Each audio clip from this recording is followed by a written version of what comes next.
Hey guys, it is Travis Altman. I'm here with Brad Johnson, and we are I Must Stand. I Must Stand is more than just a podcast. I Must Stand is more than just a YouTube channel. I Must Stand is a commitment. I Must Stand is a resolve to take responsibility needed to keep both feet in the game moving towards the future worth living. We help people gain clarity on their aim, and we break the mindset that they are defined by the space between. I Must Stand mindset is having a constant awareness of the time in one's life that they fall into patterns of victimhood and realizing that taking responsibility is the only way out. So we provide transformational coaching and events to help equip men to take responsibility for their faith, their family, their body, and their business. So let's jump in. You are responsible for the way you show up in the world. Right? Like no one else is responsible for the way that you show up.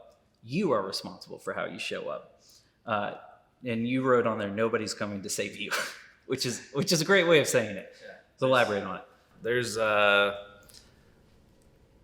no lifesaver out there that you're not willing to throw to yourself. No one's coming to your rescue. No one's able to jump in your shoes and live your life.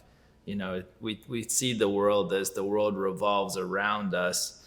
And while that's not the case, the world is our own. Like we have the responsibility to live out our lives in a way that brings us closer to the future that we want to have. And we can have self-sabotage. We can have things that pull us away from that future. But, you know, it all boils down to the fact that you are in control and that responsibility is yours and yours alone. Yeah. Our friend Chad posted on Instagram the other day. I don't know if you saw it, but it was like a man becomes a man the moment he realizes nobody's coming to save him. Yeah. Which is so true. So true. So I wrote down a couple questions that I figured, you know, we could talk about how this played out in our own lives. When did we realize these things? And then we have questions for, you know, you, if you're watching or if you're listening, something that people could, you know, grab into and to ask some questions for themselves. But yeah. The first question that I have for us to talk through is, when did this revelation hit you? Man, much too late. I'm just saying something because we were just talking about how old you are. Yeah. So it's a long time coming, apparently. Yeah, I'll be 37 this coming year, and I feel like I could have gotten to this point in my life a little bit sooner, but we all get there when we get there. Hopefully some of these nuggets come out and you're able to get there faster than us. You may be past the age where I'm at now and you're still trying to figure it out. And I think life's a journey. So for me, responsibility came about when I hit rock bottom. You know, I climbed this huge mountain of success, this huge mountain of getting to where I thought I wanted to be in life, and throwing it away, honestly, because responsibility was just that. It was responsibility. It wasn't mine to own. It was showing up and doing some of the things, but it was negating the things that mattered the most. It's easy for us to get caught up in like these dreams, these aspirations, whether it's a work thing or a relationship thing.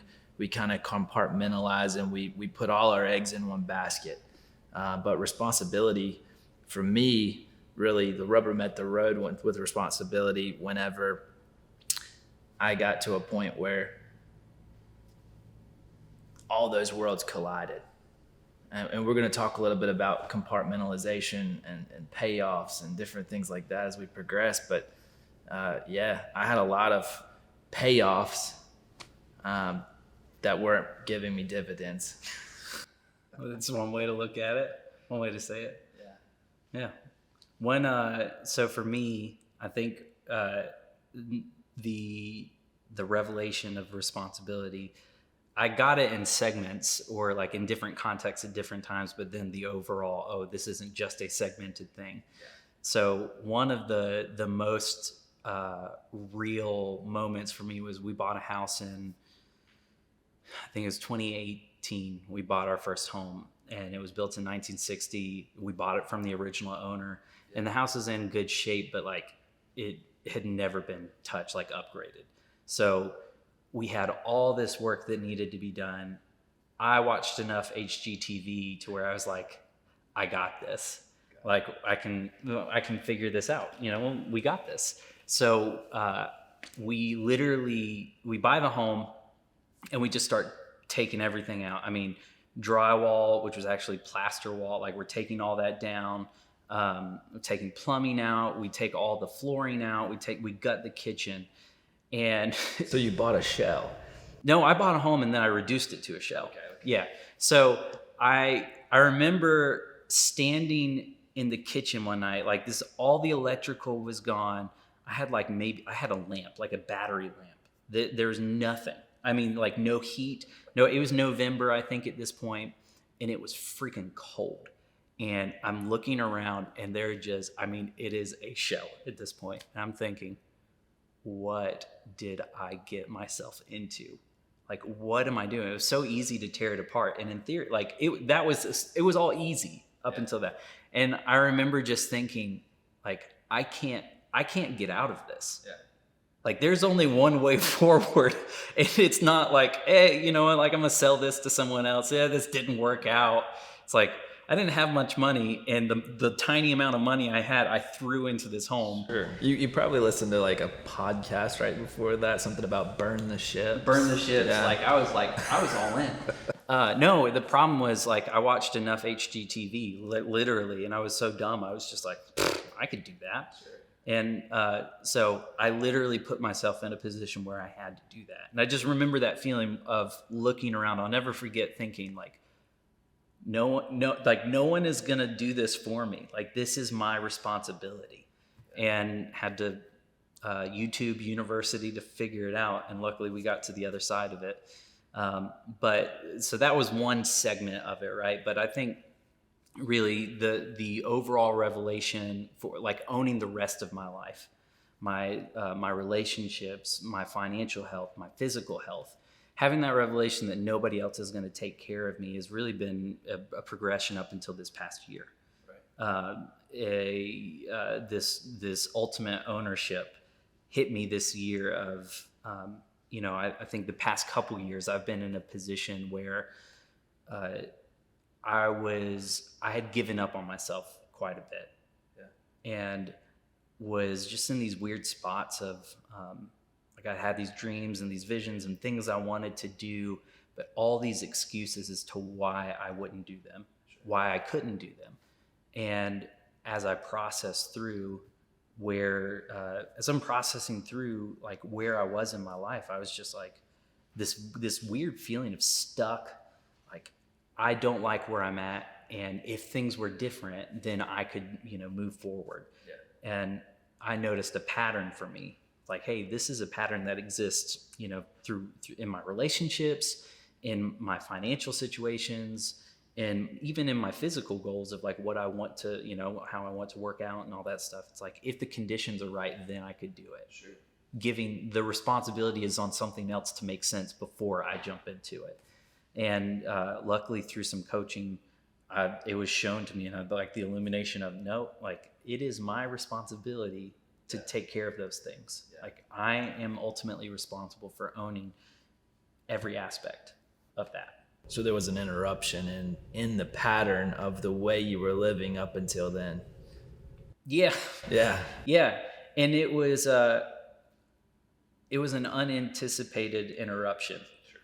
They always are. They always are. I say it's unanticipated, even though I paid for the coaching, even though I paid for the transformational event. Like, I expected to go there and maybe this is, again, playing to the criminal in me and the pattern in me of expecting it to be someone else's fault or someone else's issue. But, like, just to essentially get someone to bluntly just say, no, like, this is a you thing. Yeah. Like, this is you, and the way it's played out constantly of all these different situations, like, you are the constant. Yeah. All the different variables, you are the constant. I was the constant. So that has definitely opened up for me of, like, it's changed a lot about how I move forward and how I look at things now. It's funny how we can take responsibility in a granular form, and we can look at it, we can put it on a shelf, we can even go after responsibility. I know in my personal life, I was responsible from a very young age for a lot. I got married young, had kids young, got 4 beautiful kids right now, and had a business to run, many employees to manage, lawsuits, things that I was in charge of. So responsibility was very real to me, and I was really good at picking up the torch of carrying responsibility around and making things happen. You know, I even talking with my wife realized that I took responsibility so serious because I had, 20 employees, their families, their livelihoods all depended on how I steered the ship, how I showed up for the company. And it's easy for me to have the sense of responsibility and try to put all my eggs in one basket. But where responsibility really hit, like where the rubber met the road for me when it comes to responsibility, is responsibility in my own life and how I was showing up for myself. Yeah. How I was showing up for my family, for my wife, like we said, our faith, our family, our body, and our business. Like, I wasn't contributing to all of those pillars. I was picking 1 or 2, and I was really damn good at it. Yeah. Really good at it. But there was 1 or 2 that I just kind of put on a shelf. Like, I compartmentalized, put all my effort into these areas, and put the others on the shelf. And that's not something you can do when you're becoming responsible, because we are a multifaceted being. We have so many things pulling us this way and that way, and if we're not firm in those specific foundational pillars, something's going to tear you down. And it's going to be a process. Like, I don't know about you, but for my life, I've seen the ups and the downs of one pillar getting more attention than the other pillar, and us trying to do the juggling act. And that, you talk about people living a balanced life. I don't think that you can ever truly live a fully balanced life. No pillar is going to get 25%, all equal 100%. There's going to be times in your life where one pillar is going to require more out of you, whether that's your job, whether that's your faith or your family, like whatever that is. But the realization that those pillars are all still there and they're all still pulling you towards an end goal, like that's fundamental when we talk about taking responsibility. Yeah. And I think it's important for us, as we have the responsibility conversation and the ownership conversation, it's super important that we talk about why we don't take ownership, like what the payoffs are. Sure. There are plenty of times that, we can claim ignorance and we can say, oh, well, I didn't realize I needed to do like I got married young too. Like, it's hard for me in that context to say, oh, I didn't take ownership, or I didn't take better ownership in my marriage because of I just didn't understand. I didn't think it was necessary. But like, for me, my scapegoat was financially. Like, I didn't take responsibility for things financially, and it was easy for me to be like, well, I just don't know enough about business. I don't know enough about that. And so as these things are happening, like, they have payoffs, right? Like, when we're not taking responsibility, it's not on accident. Never is. It's never an accident. It's always on purpose. There's something that we get out of it when it comes to the payoffs, right? That's what we name them, as payoffs. Right. So when you were struggling with, when you were struggling with responsibility in your family world, what was your payoff? My payoff was I got to push down the pillar of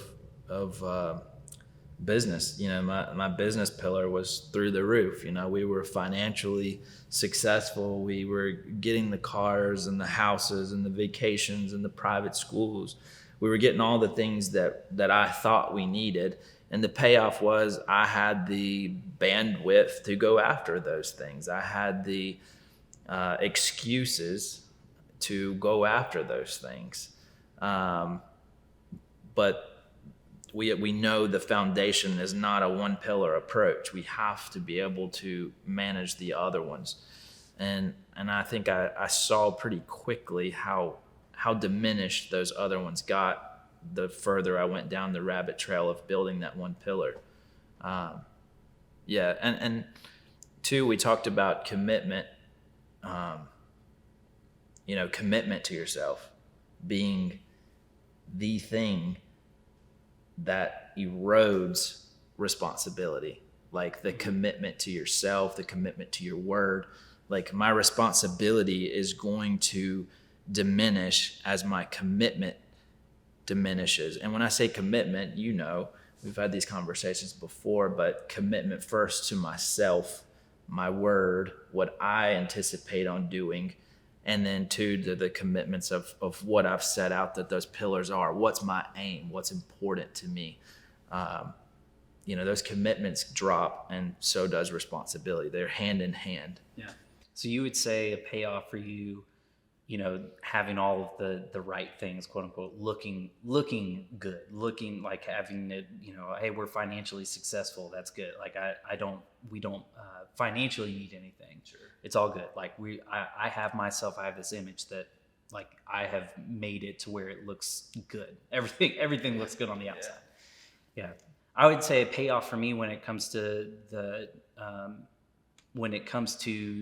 lack of financial responsibility I'd had was it gave me an out.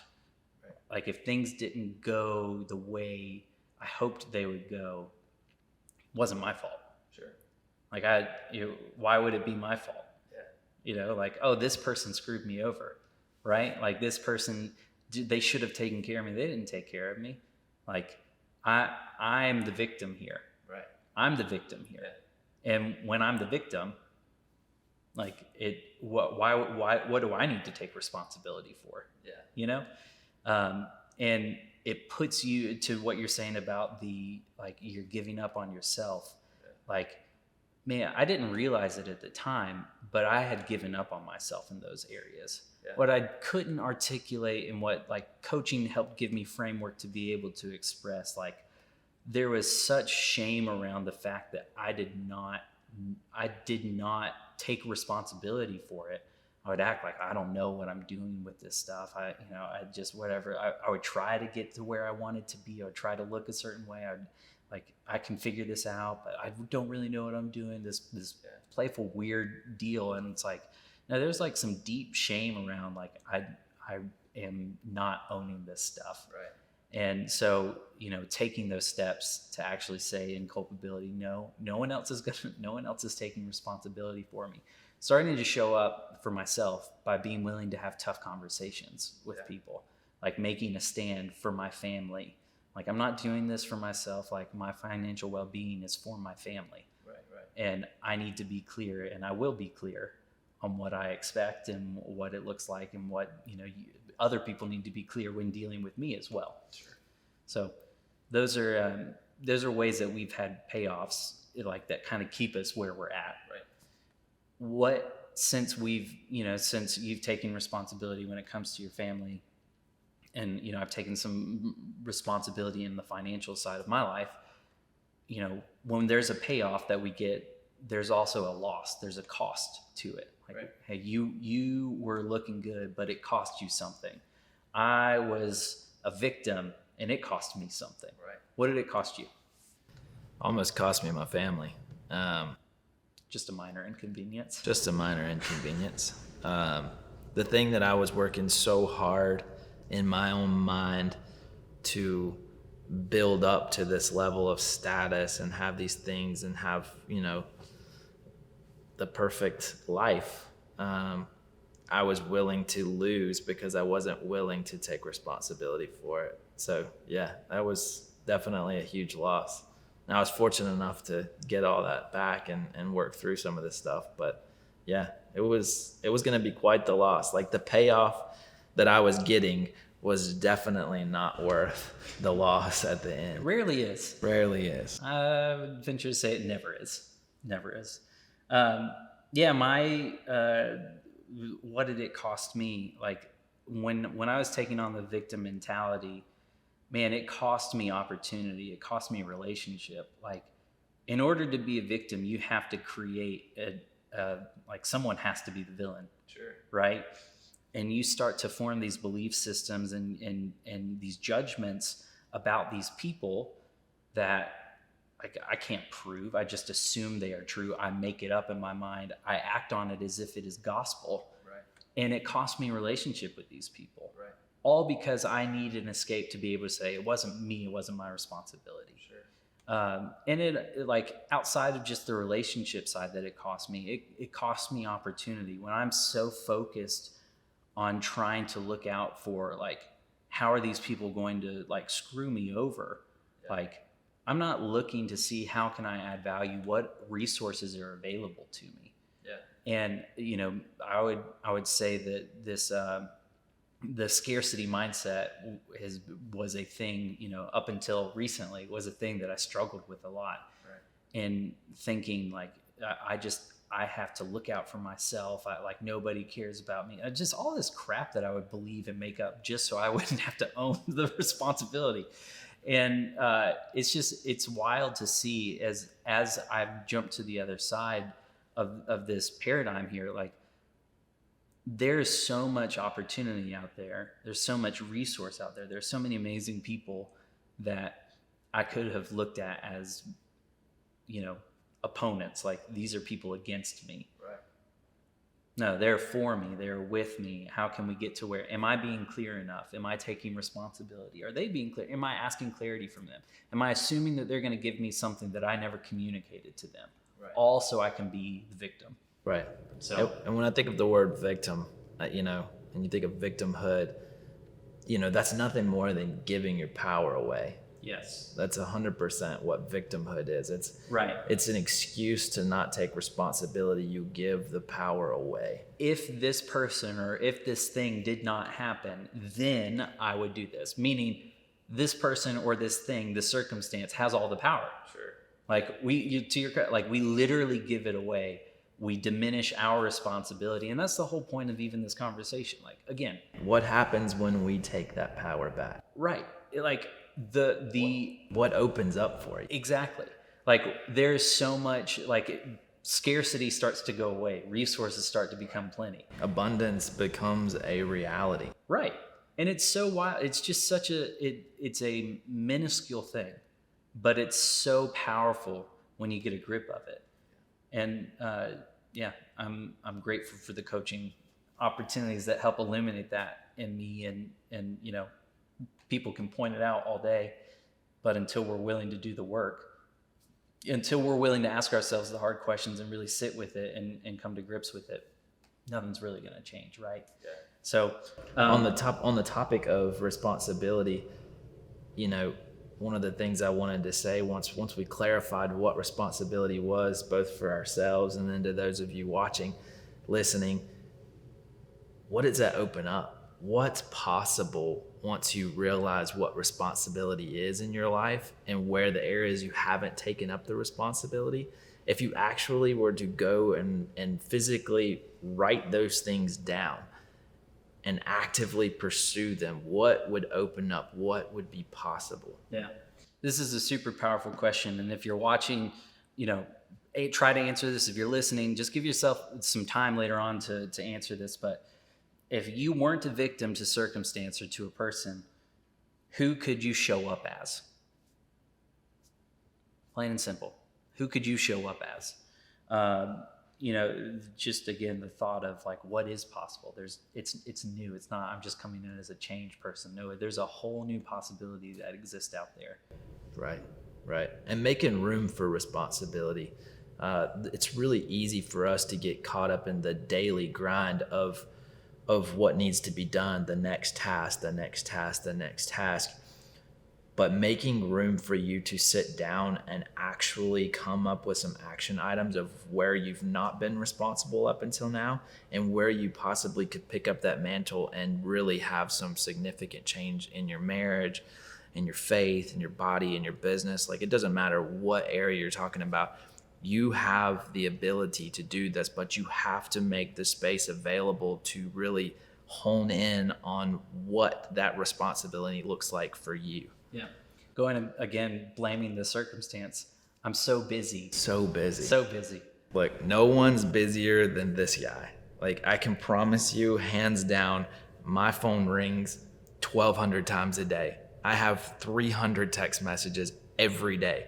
I have to pick I and account choose. for about 230 of them, roughly. I have to pick and choose, man. You have to. Like Yeah. your time and your availability is precious, and responsibility takes time. If I've learned anything, responsibility deserves time. Yeah. Yeah, absolutely. And you are in control of your time. 100%. That's the oldest circumstances in the book. Clock. Like yeah. Like I just don't have time for that. Oh yeah, I got 26 If hours. if they just knew like I don't have any bandwidth to just like sit down and write these things out. You've got the bandwidth. You just choose to fill it with other things. That's it. He poses a great question. In what areas, whether it's your faith, your family, your fitness, your body or your business, where have you not been showing up? Where is there area of opportunity for you to show up? If you are there any commitments you want to make? Are there any, as you look at these areas of opportunity, are there any commitments that you want to make saying, hey, I am committed to improving my marriage. I'm committed to standing with my kids. I'm committed to having a date night once a month. I'm committed to learning X about my business. I'm committed to personal development, whatever it may be. Are there commitments that you want to make that you can take a step into? To build on that, when it comes to seeing your blind spots, if you're new to this, if you've never dove into the world of better self-help, betterment, bettering yourself, looking at yourself beyond looking in the mirror, but having someone to actually check your blind spots. Travis and I have gotten really good at this, being able to check each other's blind spots, to check in with other people. We've each had our own personal coaching experiences, but having someone who's able to see the things in you that you've not been willing to see in yourself up until now is huge. Like there's nothing I can say that would help you more than to have someone who's willing to speak the truth into you and see the areas of your life that you've been unwilling to look at. Yeah. Or to have someone that believes in you enough to not believe you. Right.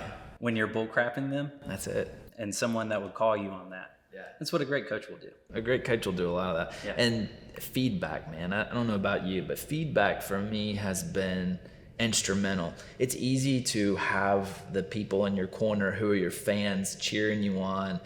You know, you're doing great. You know, you get a lot of that. 95% of your day probably are your fans cheering you on. But when you're willing to sit down with someone who's not going to be your fan, but going to be your critic and actually take that in, man, like so much more resource and possibility opens up to you in that sector. I mean, when we talk about growth or working out or anything else, you know, working out is a series of exercises, but it's that 5-10% at the very end when those muscles are burning. Those are the points that tear you down so you can build yourself back up. And that's what coaching does. That's right. So if you are looking at wanting to jump into coaching or to be coached, I Must Stand, we offer coaching services. We have transformational events that we'd love to tell you about moving forward, that we've got 4 events scheduled for the calendar year of 2024. If you have watched this, thank you so much for watching. You can like, you can subscribe, you can give a review, whatever it is, whatever area that you're engaging with us. We really appreciate it. Thank you for your time.